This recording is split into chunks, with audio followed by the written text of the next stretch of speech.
Juggling is a skill that can be learned through practice and determination, but at its core requires some level of natural ability. Some inherent abilities that could be useful to have when learning how to juggle would be reaction time. Speed of reaction is critical in order to not drop a ball.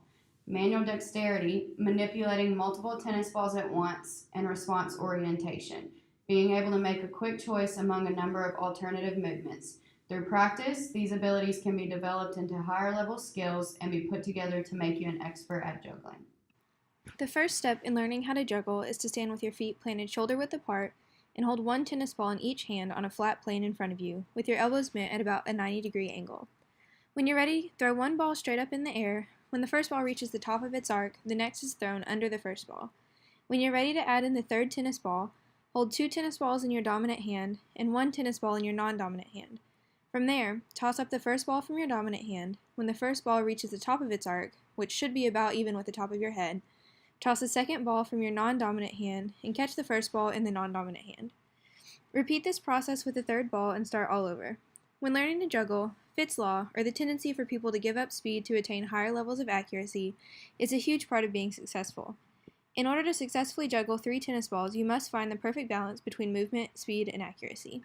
Okay, so you have to stand with your feet shoulder width apart, put your elbows at about a 90-degree angle, and then toss the first ball up from your dominant hand and toss the other one underneath it. Just catch it like that.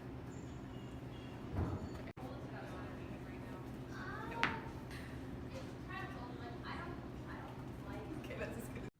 Juggling requires that the performer have a heightened sense of body awareness, meaning they are able to pinpoint exactly where their body and limbs are in space and in relation to the tennis balls and any other obstacles around them.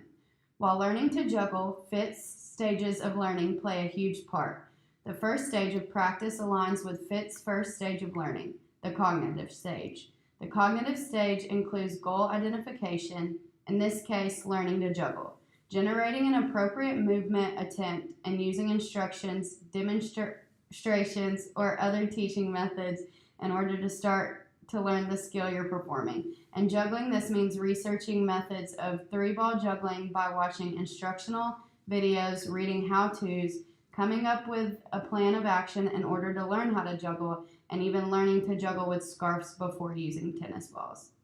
The second stage of learning, the motor stage or associative stage, involves organizing effective movement patterns and building a motor program that will allow you to complete the movement necessary.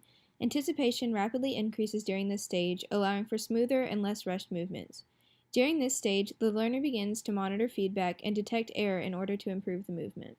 The third stage of learning, the autonomous stage, is where the movements that make up the skill are now stored in long-term memory and can be called upon when needed without much practice. This happens after a considerable amount of practice, and the performer is now considered an expert at juggling. During this stage, perceptual anticipation is high, and the active attention needed to perform the skill is less demanding. Once the autonomous stage is reached, the performer is able to perform simultaneous activities such as smiling or talking while juggling.